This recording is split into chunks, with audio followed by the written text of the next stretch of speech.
Они изготовлены в лучших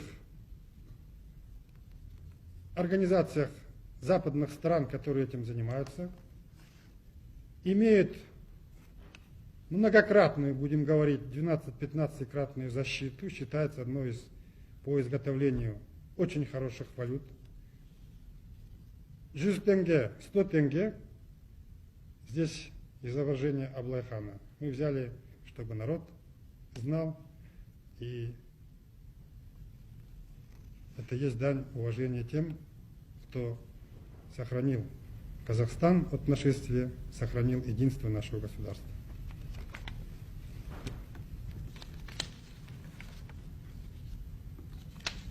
Елу тенге, 50 тенге, это Абулхайр хан.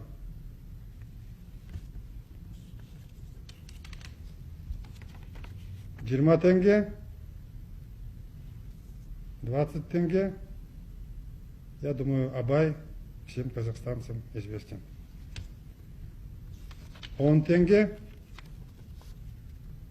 10 тенге, Чохан Валиханов. Я думаю, что этот человек исторически известен также всем.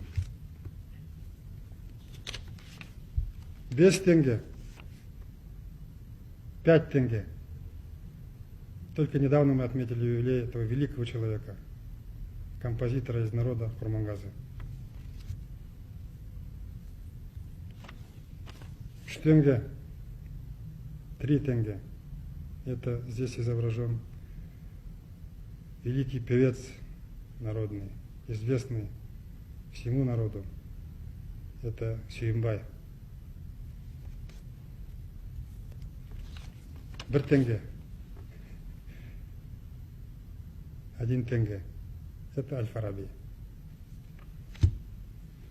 Единственные трудности у нас были по отпечатанию металлических монет, поэтому мы сейчас вместо металлических будем вводить бумажные копейки. Со временем, в ближайшее время, металл казахстанский, станки в Казахстане мы отпечатаем и поменяем их на металлические монеты Казахстана. Вот это вот тенге, это вот с другой стороны. Желаю вам всего доброго.